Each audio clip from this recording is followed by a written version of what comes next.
අද ඇත්තටම අපි බලාපොරොත්තු වෙන්නේ ගමේ ගොඩේ කවුරුත් දන්න කියන පළතුරක් පිළිබඳව. ඒ කියන්නේ රටලාවුලු. ගමේ ගොඩේ තියෙන තව බැදිලාවුලු කියලා කියනවා. එහෙම නැත්නම් කොහොල්ලෑලාවුලු කියලාත් වර්ගයක් තියෙනවා. මේකෙන් අපි වඩා විශිෂ්ට ගුණ තියෙන වර්ගයක් හැටියට ගන්නවා කහ පාට ඉදුණු රටලාවුලු. මේ රටලාවුලු වල ඒ විටමින් බහුලවම තියෙන වර්ගයක්.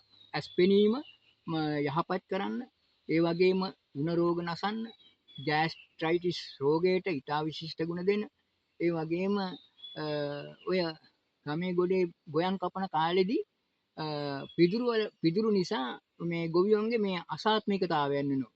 අන්න ඒකටත් හුඟක් හොඳ පළතුරක් තමයි ඒ වෙලාවේදී රටලාවලු ටිකක් කෑවොත් අර තත්ත්වය අඩු වෙලා යනවා.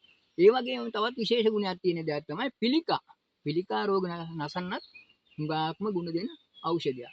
එහෙමනම් අපි ඇත්තටම ගමේ ගොඩේ කිසිම ගණන් ගැනීමක් නැතුව මේ ගස් යට වැටි තියෙන මේ රටලාවුල් පළතුර ඔබත් අත්විඳින්න කෑමට ගන්න හරි වටිනා ඖෂධයක්. ඒ වගේම තමයි අපට පුළුවන්කම තියෙනවා ඔය පහුගිය කාලේ පරිප්පු නැතුව තිබුණා. මේ පරිප්පු නැති වෙච්ච කාලෙදී ගමේ ගොඩේ අය පැහිච්ච කහපාට ලාවුලු ගෙඩි අරගෙන පොඩි පොඩි කෑලි වලට කපලා පරිප්පු වගේ පොල් කිරි දාලා ලුණු කුර පහ මිරිස් වර්ග දාලා හදාගෙන පරිප්පු වෙනුවටත් ගත්තා. ඒ වගේම තමයි තවත් හොඳ ක්‍රමයක් තමයි මේකේ පිටි අරගෙන ඉවරලා වේලලා පිටි අරගෙන තව ඇමරිකන් පිටි ටිකකුත් දාලා කවලම් කරලා රොටි හදන්න. එහෙම නැත්නම් වෙනත් කැවිලි වර්ග හදන්නත් හරිම ප්‍රයෝජනවත් වටිනාම පළතුරක් තමයි මේක.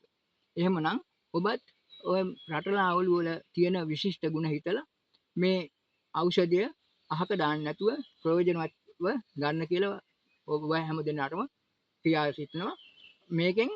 මේක පුදුම මහඟු ඖෂධයක්. ඒ නිසා මෙහි ප්‍රතිඵල නෙලා ගන්න.